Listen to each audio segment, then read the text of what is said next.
lovely viewers. You are welcome to another edition of our Health Talk Show, coming to you live from Full Time Buzz TV, where we give you nothing but the best.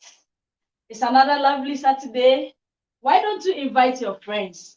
Tell a friend to tell a friend to tell another friend as we all join to discuss healthy issues. Thank you very much for joining. My name is Beatrice. So today we are discussing mental health. What is mental health? What are the causes? What are the effects and symptoms? Is it avoidable or can we prevent it? To help us discuss into details about mental health is our renowned UK-based health personnel, Mr. Gordon. Welcome, Mr. Gordon.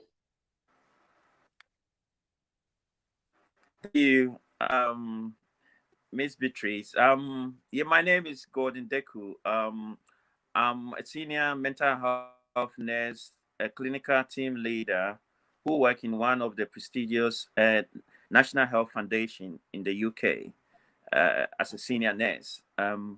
Currently, I'm at home at the moment because I'm on recovery, being affected by COVID-19 whilst on the front line. So, as Beatrice said, we're gonna discuss about mental health. We all know that mental health is a broadening issue. It comprises a lot, but to be specific, today I will use my kind of COVID-affected virus to incorporate within the mental health, like depression and the post-traumatic stress disorder, and also adopt to coping mechanism in this time of crisis. So, welcome viewers again. Thank you very much. Before we start, we all know that mental health is something that's impacted on the psychological of human beings.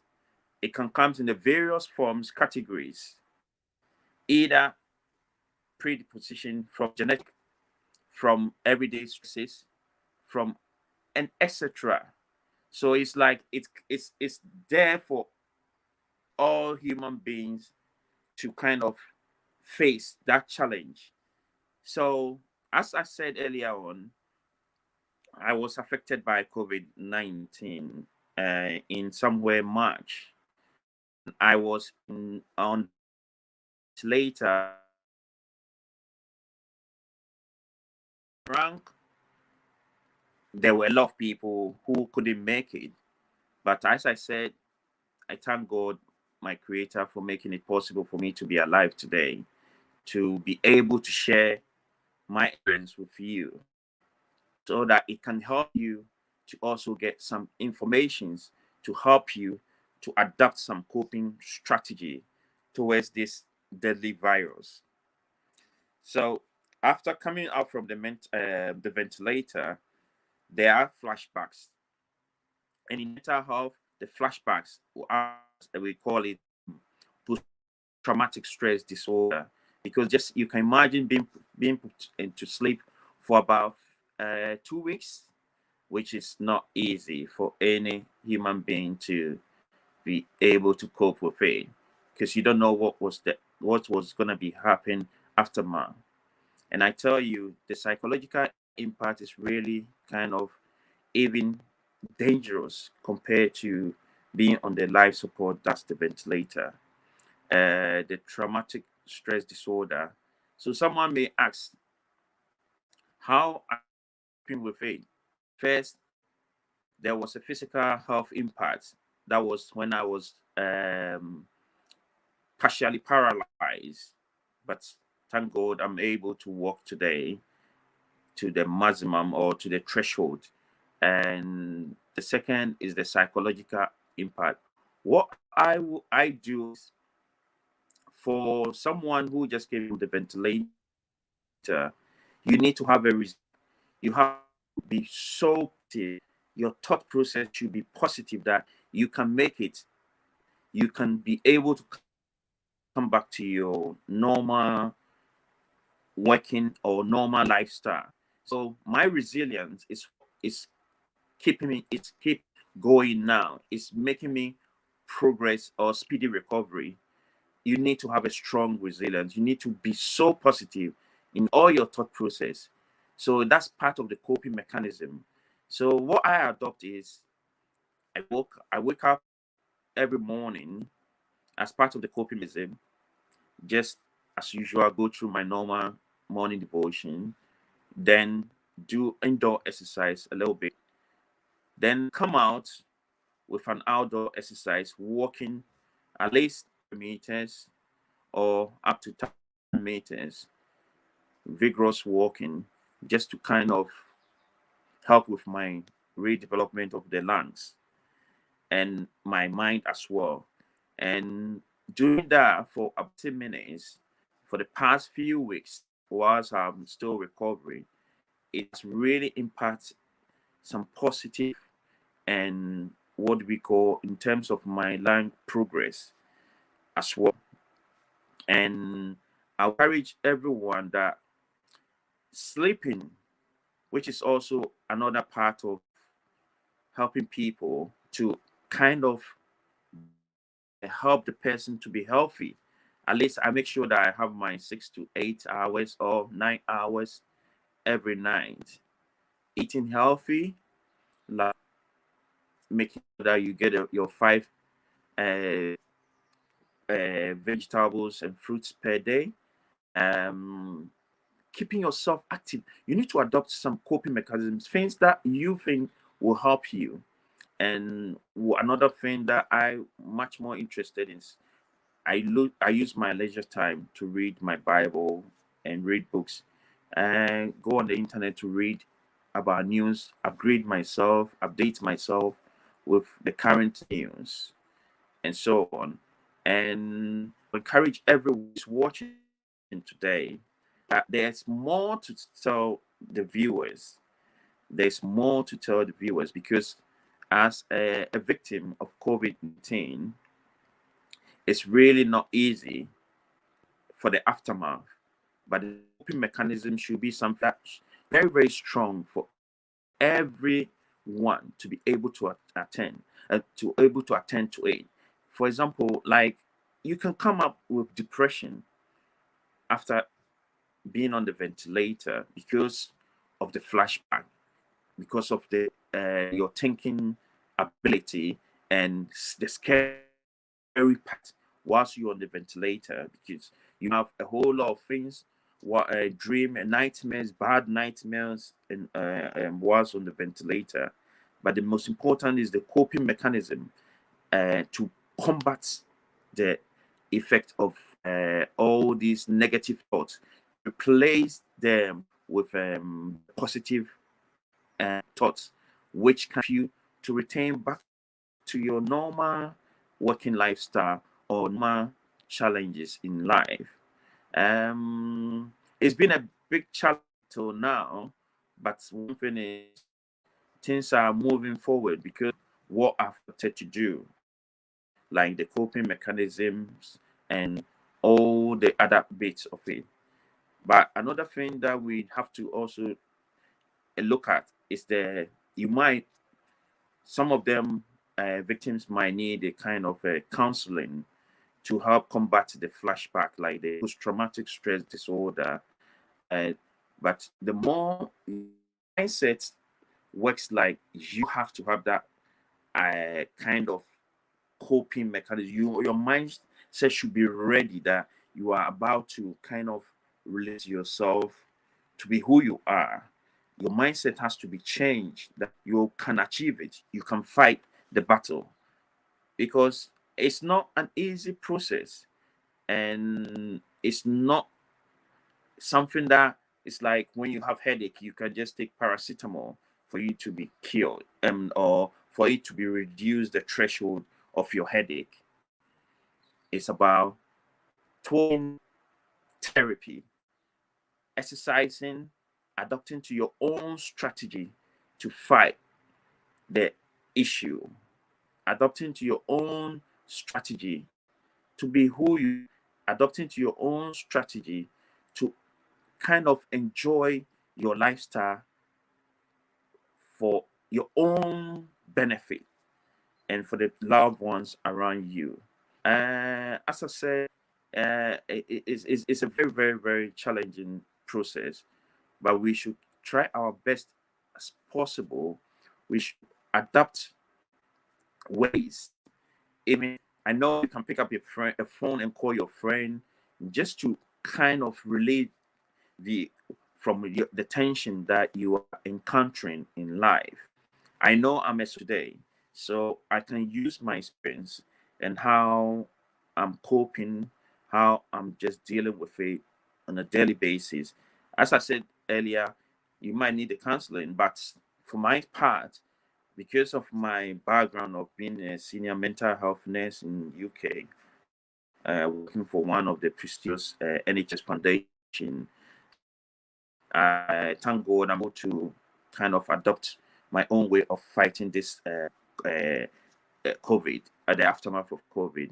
And to be frank, it's really nice for me to share my experience with you.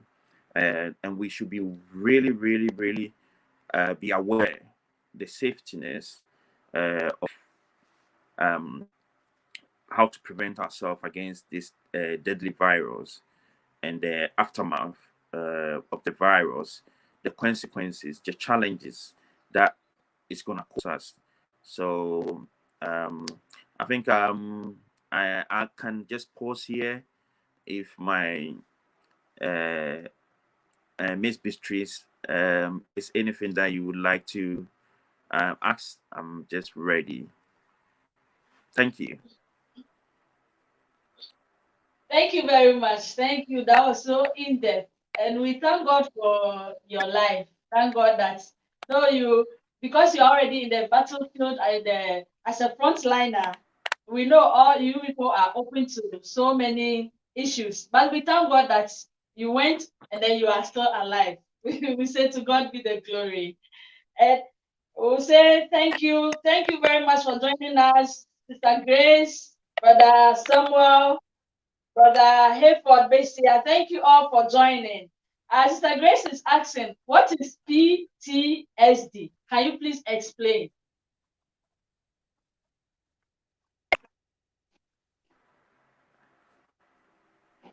Okay, that's a post-traumatic disorder. It means that someone who has been in a trauma in a psychological way, and Okay. so the trauma, the flashback, the flashbacks means that or the event or the elements that came in whilst you having the trauma is what we call the post-traumatic stress disorder. It causes a lot of stress, like it's the flashback. So I can just summarize it to see that it's like a flashback of the event that has happened to an individual. And let me tell you, it's really that one is really, really very, very important because it causes a lot of stress disorder. And if you don't take care, you don't adopt kind of coping mechanism, you might end up in having a long-term mental health issue. Mm. Thank you. So in that case, you the what do you call it, the patient, you have to adopt some coping mechanism. Can you come again, please? You said that if you are going through this post-traumatic disorder, it means you as the patient must adopt some coping mechanism, right?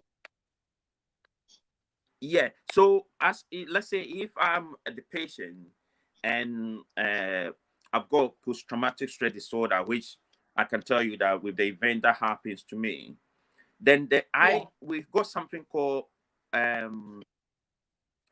a motivational interview, which we use. So we use your strong models, like what you are Okay. so interested to help you. Like if you are Okay. interested in a football, that means we should be trying our best to kind of encourage you to go and watch football matches or to engage yourself in activity choice that gives you Okay. your strength model. Yeah. All right. All right. So, like COVID is just like any mental issue.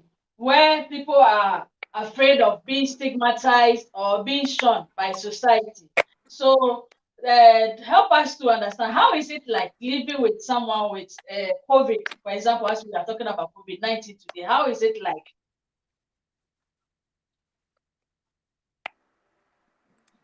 Can you repeat that again? It seems your line is breaking up a bit. Like I said, COVID-19 is it's just like the health issues, like mental health, any mental illness, where people are afraid to talk about their status because they are afraid of being stigmatized or being shunned by neighbors. So, as someone who has gone through it, how is it like living with such people? If like you have a neighbor with mental health issue or with COVID-19, as we are discussing today, how is it like to deal with such people or to live in such environments? Okay, yeah. So you're talking about something like stigmatization. Yes. Yeah. Okay. Talking about stigmatization, I think aftermath of even having the COVID, it's even good for people not to even.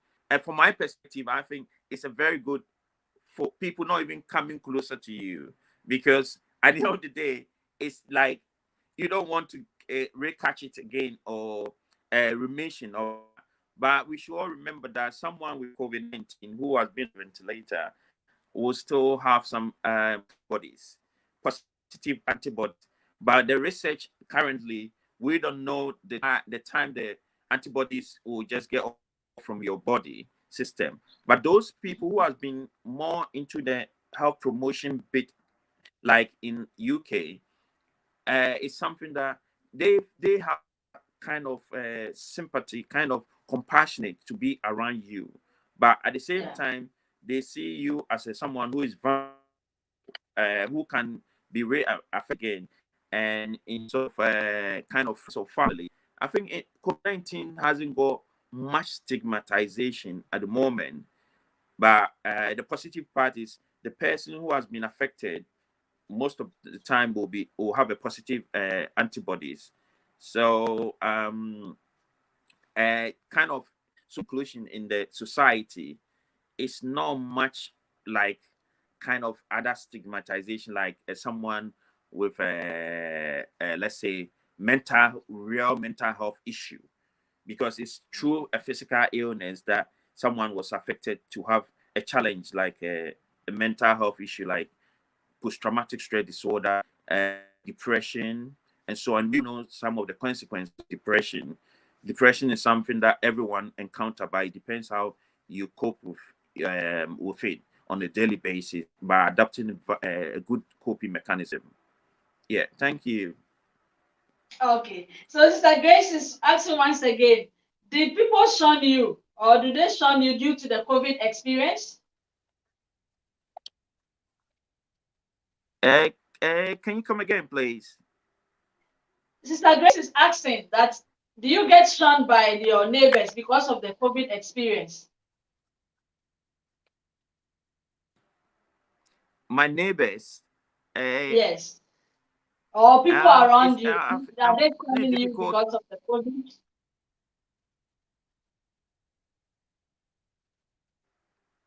My neighbors are okay with it. They have nothing against me, and they know the challenges involved.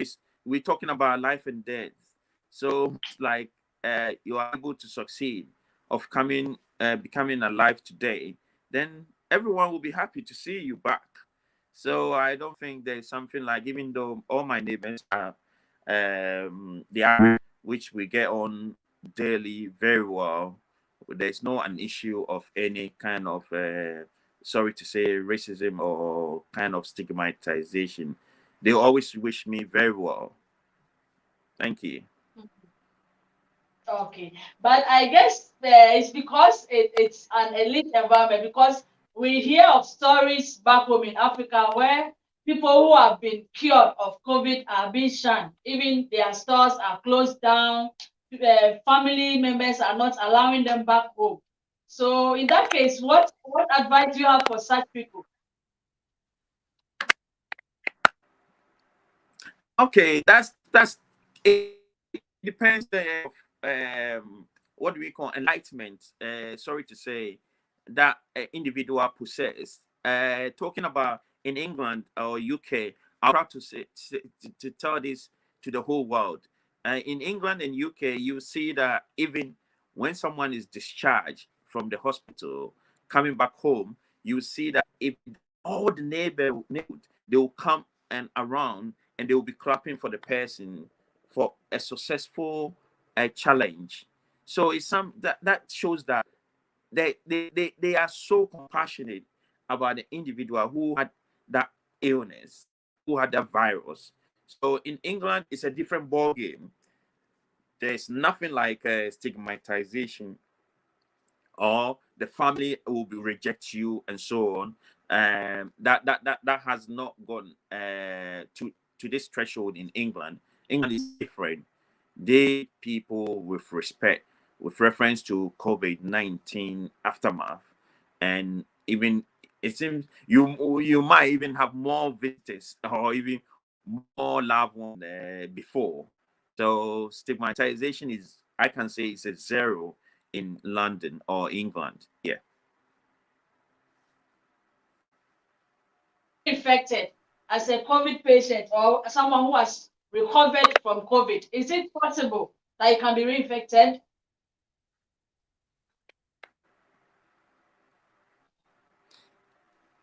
You come again, please. I'm asking that, is it possible that an infected person who has recovered to be reinfected with COVID-19? Yeah, from what I've updated myself recently. There was someone, but not in London. It's, I think it's one of the country, Asian country, who was re-affected with COVID-19 again. That's why the people doing the research for the vaccine are a bit confused how they gonna try their best to, because they thought that once you've been affected with COVID-19, you have a strong immune system, like when with reference to something like flu symptoms, where we normally have vaccine every year. But for COVID-19, at the moment, when we talk about the vaccine, we all know that there are big challenges about the vaccine. We don't know what is going to happen with the vaccine because of someone be affected again or someone affected again with the virus. So it's kind of a very crucial time for all of us. So we don't know at the moment. They are still doing their research how this thing happen again. It's not like a flu-like type. So we all have to be very, very cautious. No. Even if you've been before, then you still best adhere to all the COVID protocols, like wearing of your mask, hand sanitizing, and cleaning up your, washing up your hands in between. So that's what I can say. So, is there any like home treatment for COVID-19?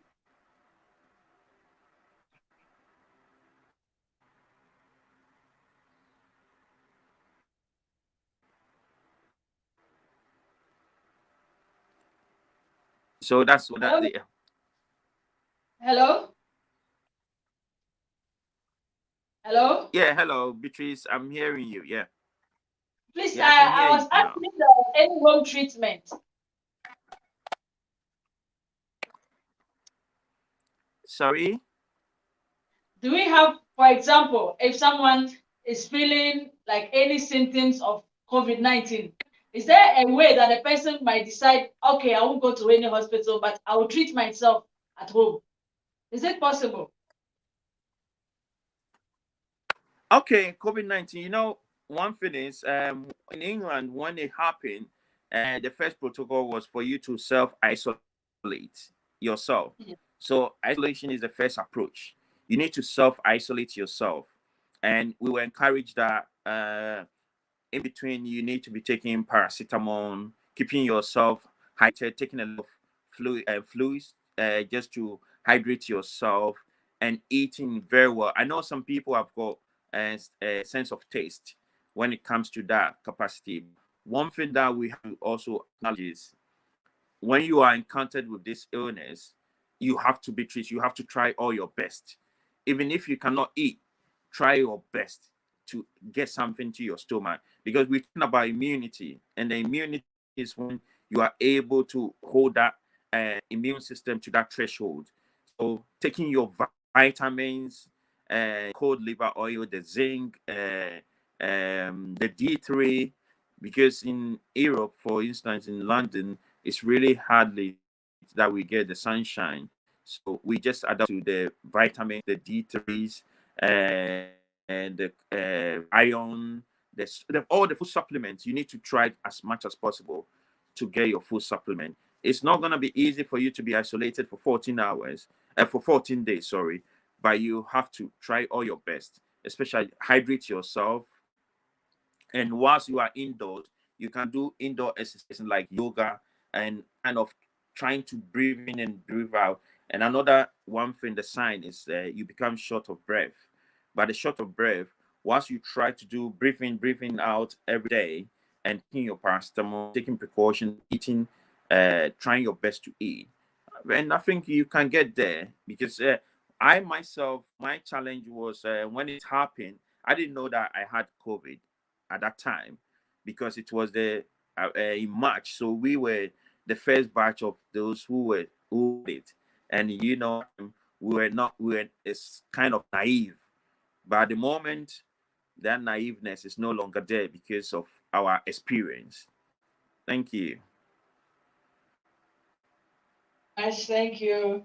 So, I want to know, that Grace is asking, is there any effective treatment for COVID-19, or is just a try and error?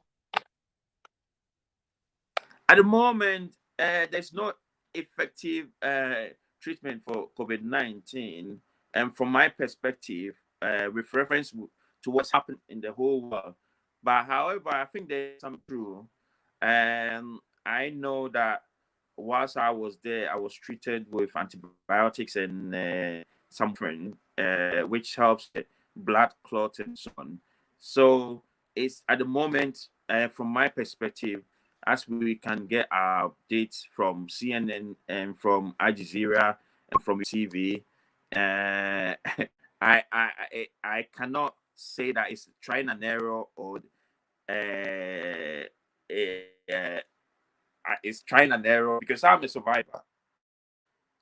So I cannot say so. But whatever the doctors are doing in England, I give them the thumbs up, because they are doing very great job. And if you look at England now, or London, our death rate has really come down. It's really decreasing. But even though it's not like when we used to have about 800, 600, 700 people dying a day, it's really, really low. We don't know the magic that the doctors are doing. Remember when it was everyone didn't know how to treat it, but I can give them a thumbs up that it's not trying and error intervention that they are doing. They are doing their best. Thank you. So with that, we'll go for a short break. We'll go for a short commercial break, and then we'll be back. Stay tuned, our lovely viewers. We'll be right back.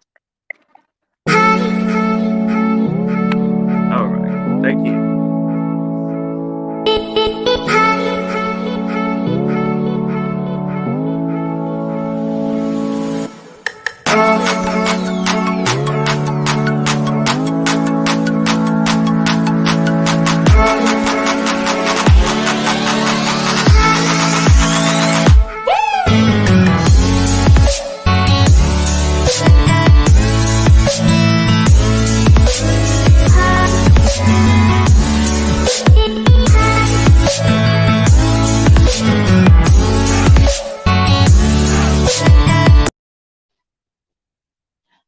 Okay, welcome back, lovely viewers. You're welcome, Mr. Gordon. Please, I want to ask, in this current dispensation about this COVID-19, most nations, or most countries, I should say, we went on lockdown partial lockdown, and now gradually it is easing up. So, what advice do you have going forward? Because this COVID is like, as people normally say, it has come to stay. So, how do we like going forward protect ourselves, make sure that we don't get those things? Okay, thanks for that. And I like the way you said that COVID-19 has come to stay. That's true. We have to be real and we have to be so open about this virus because COVID is with us, stay with us. Hopefully, if they can get a vaccine, then we know that God can do miracles. And another thing that we went for the lockdown, and after the lockdown, things are started, and the rate of infection is good in terms of a country like UK or London. Very good is we have to adhere to the protocols. We have to. The face mask must be a must for us to wear. The hand washing should be really good for everyone to adhere to. The hand sanitizer, we should be able to kind of adapt to all these protocol. I know that it was something that we were not used to do, but we have to change our lifestyle now, whether we like it or not, to help us to have promotion against COVID-19. Then we need to adhere to all the protocols with reference to what the government is saying and from our own safety for us to be healthy, not to infect other people, so on. So, for what I would say, we need to continue with our balanced diet, eating healthy, and also adhering to all the protocols, taking our food supplements, and I think that's the only way forward at the moment for all of us. And it's unfortunate that people still don't that this virus exists. But hey, we just have to be very, very careful. It exists, and I'm a testimony for everyone to know that it exists. So let's adhere to all the protocols. And once we adhere to the protocols, I think we will be able to fight this COVID. Thank you. Thank you very much. So all we have to do is adhere to the protocols.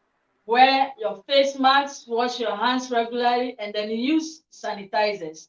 But I want to ask about this. I seem to have a challenge with especially children, little children with the mask.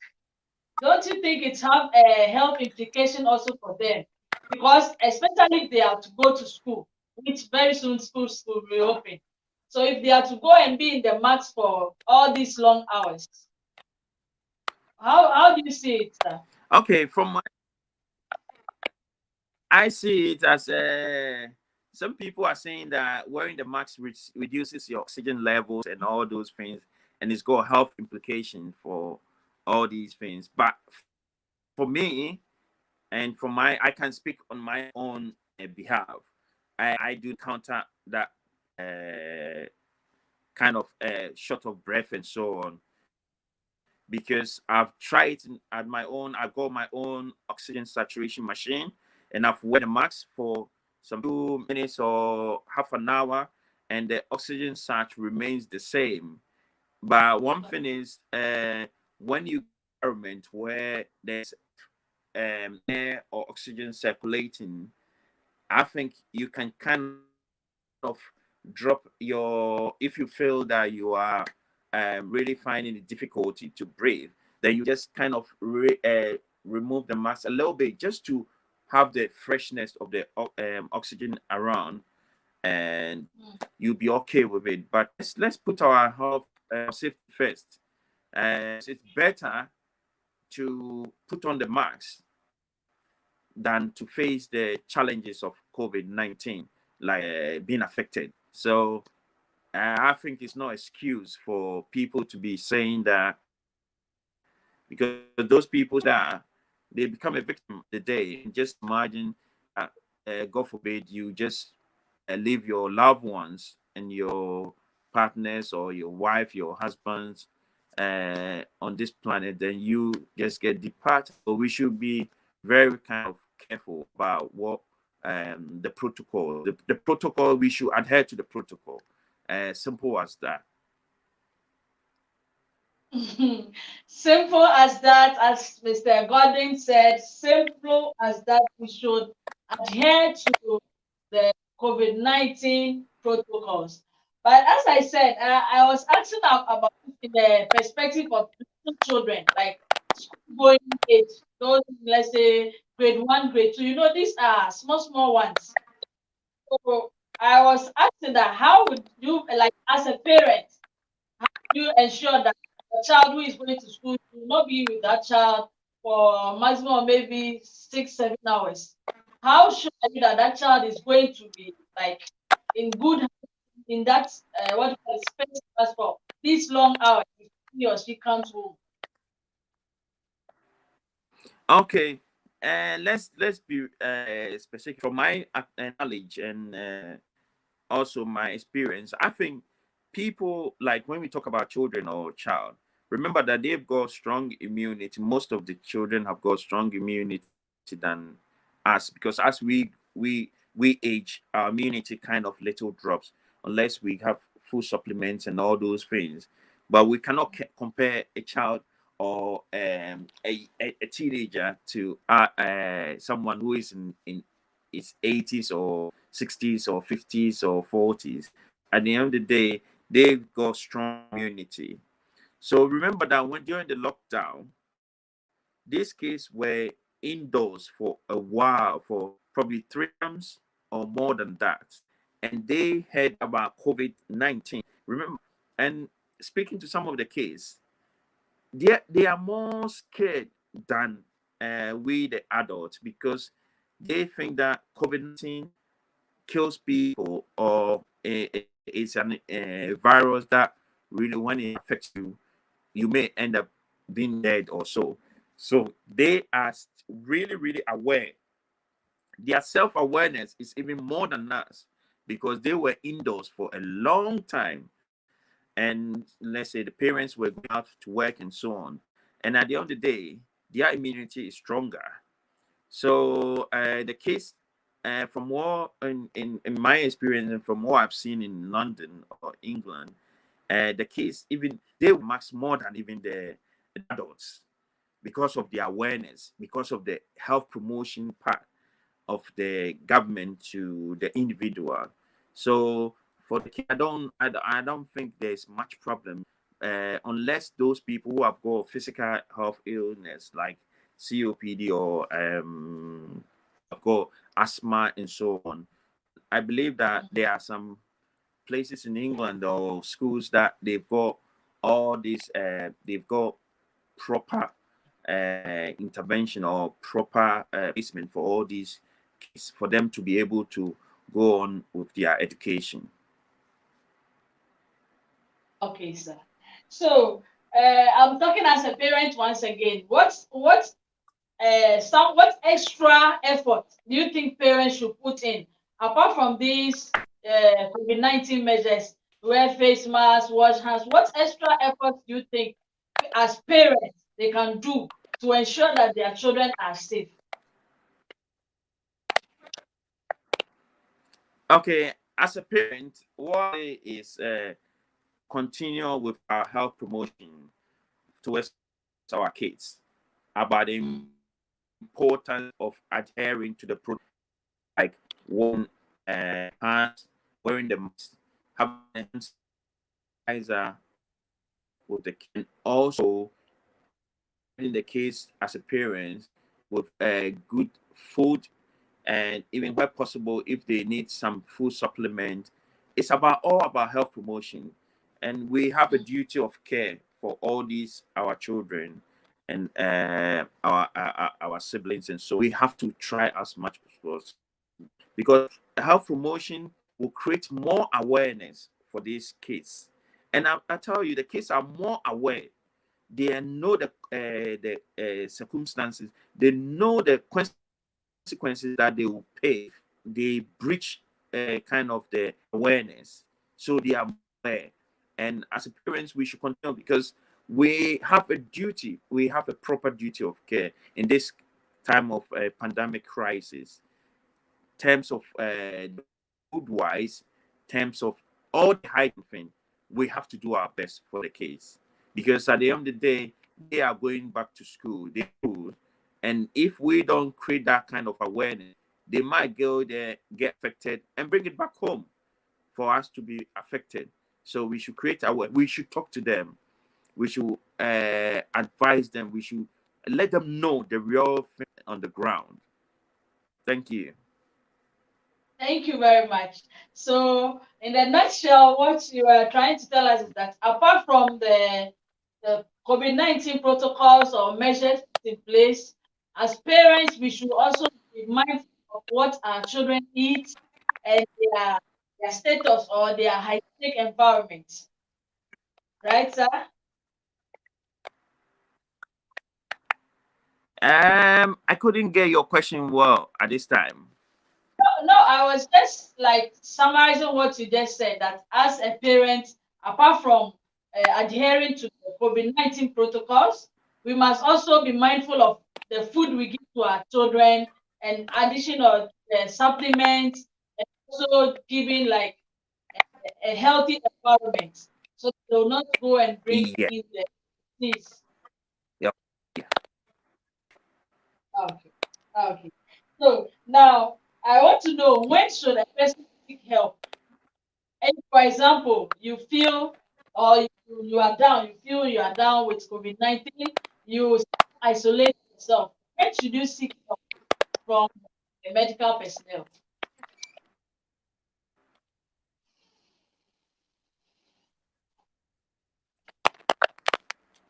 Kind of brain. Hello? Yeah. Beatrice, your line is breaking out. I can't hear you.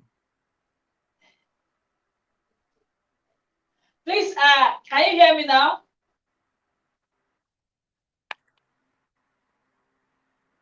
Hello? Yeah. Yeah, I can't hear your question. Can you repeat that for me, please?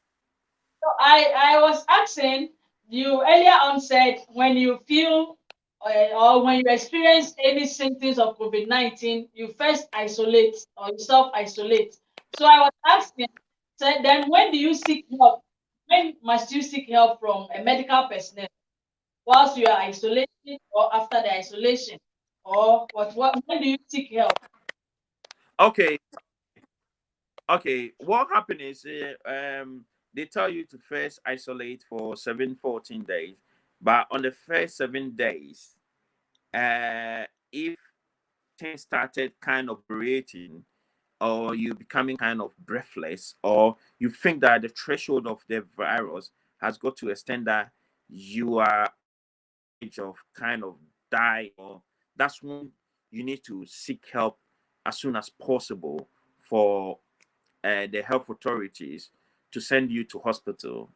But I believe that majority of the people are able to stay at home with reference to their own kind of intervention at home, like kind of taking their paracetamol, the vitamins, and all the food supplements, and some even go to the extent of inhaling oil palm oils and all those things to help fight the virus, or to promote the immunity, the immune system in the body.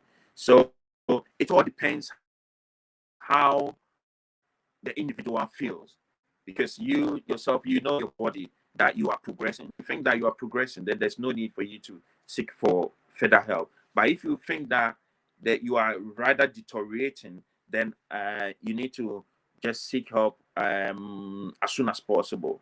Because I can tell you from my experience, my oxygen level was below 40, it was below 50 at that time. That's when I was able to seek help for the medical team to take me to hospital for further treatment. Thank you. You can self-isolate, and then depending on the way you are feeling, you will not need to go to a hospital or to seek for any medical help. Is that what you're saying, sir?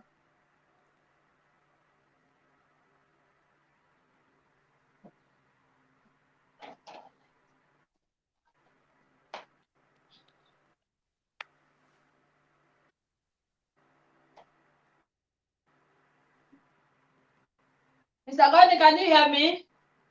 Thank you, Beatrice. Yeah, I hope you got all the message that my explanation on that.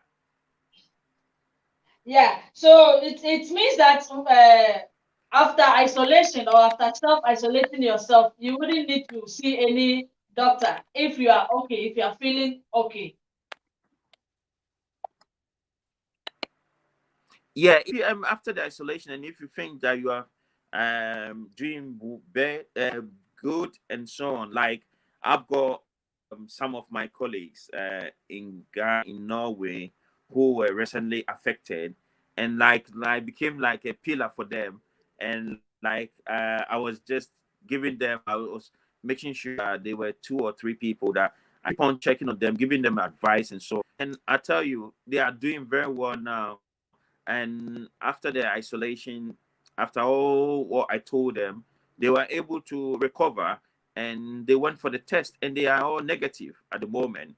So once you have the test, once you think you are now, because it comes with fever, aches, and other elements like loss of taste, pains all over the body, you see that all these kind of symptoms will wear off. So when it wear off, you feel that you are really coming back to your normal, and so you need kind of it, and you can call them to send you the testing kits, or you just adhere to the protocol and go to the drive-through to have your test done to see if you are negative or positive. So is it true that there are some people with COVID-19, but they are asymptomatic?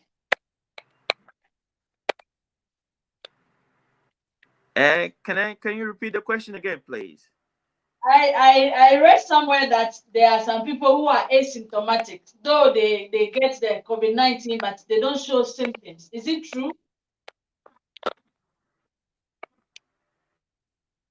Oh yeah, the asymptomatics. There are people Yeah. who doesn't show asymptomatic, and it's true, because that's the dangerous part. Because those people who are asymptomatic, they might come to you, hi Beatrice, and so on, and you think that, oh, this is my sister, this is my brother, and so on. But it depends on their immune system. Some people have got very very good strong immunity or immune system, and these are the people uh, do not show the symptoms, and because the virus, their immune system is stronger than the virus, and they are, it most happens in, I would say, in Africa, because in Ghana majority of them have got strong immune system because of the kind of food that we eat, the sunshine and all these, even though there's no evidence of all these things. But I believe that eating the organic food and all these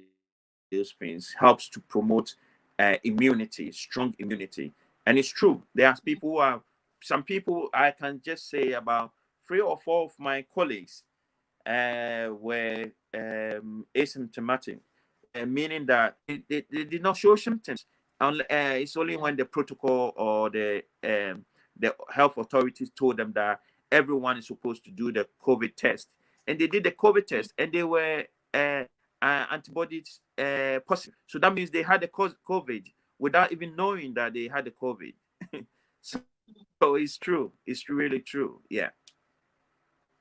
Yeah. So with such people also in the community, then it means everyone must be made to go and test so that we all know our health status. Right or no? That's true. Yeah, because these people they That's make it true, right. because some people,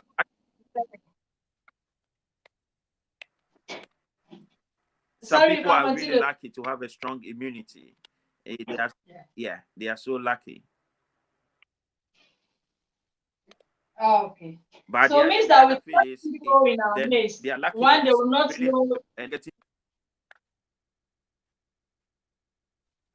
Hello, please come again. I don't hear what you said. Hello? Yeah, I said that some people are lucky Mute to have a yourself. strong immunity, and the unlucky part really also has a negative impact on others because they can affect others easily.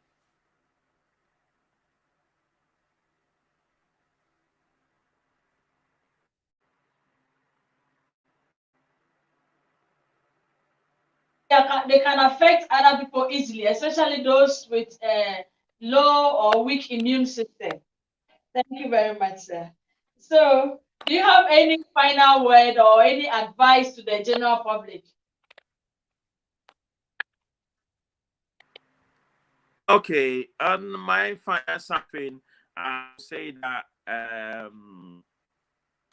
it's a long journey for me as a COVID patient, and also I've learned a lot of things at the moment because everything happens for a reason. As a believer and someone who believes in God, my journey was not smoothly with reference to being affected by COVID.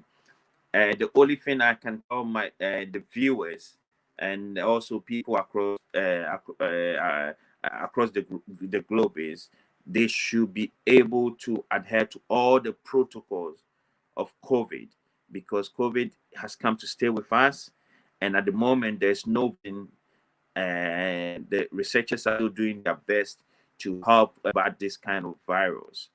But winter is coming. As people who live in abroad and so on, we have to try our best to kind of adapt to our strategies, like taking our food supplements, like the vitamins, the zinc, the cold liver oil, all the food supplements. But hey, we have to adhere to the protocol. Wear the mask, protect yourself, and see yourself that you are going to fight this COVID in a positive and strong manner. So that's all I can say. We have to keep ourselves healthy, and because we got loved ones that we have to do our best to be alive for them. Thank you. Thank you very much, Mr. Gordon Deku. I hope I got your name correct, Mr. Gordon Deku. Thank you very much for your support. Thank you for helping us to understand the details or the nitty-gritties of this COVID issue.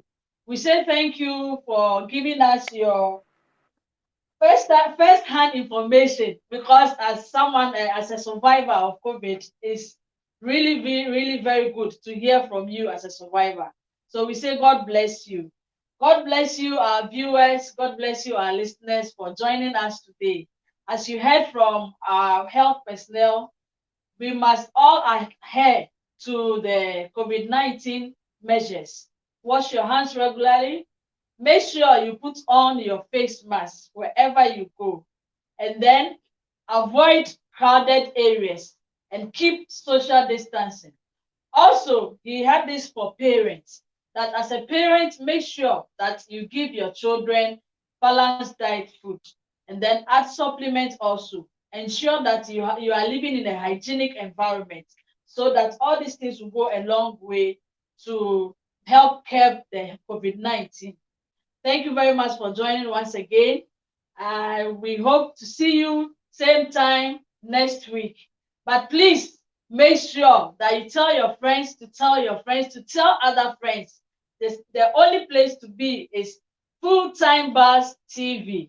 You can like us on Facebook and follow us on Twitter, also on Instagram, on YouTube. We are all there on those social media. So join us next week, same time. The name has been Beatrice. Bye.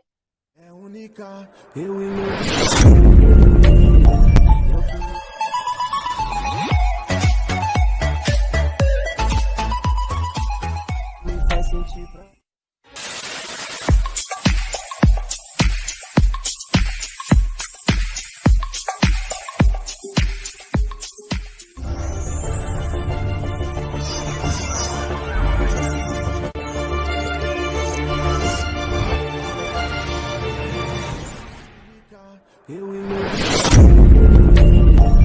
keep me flexing.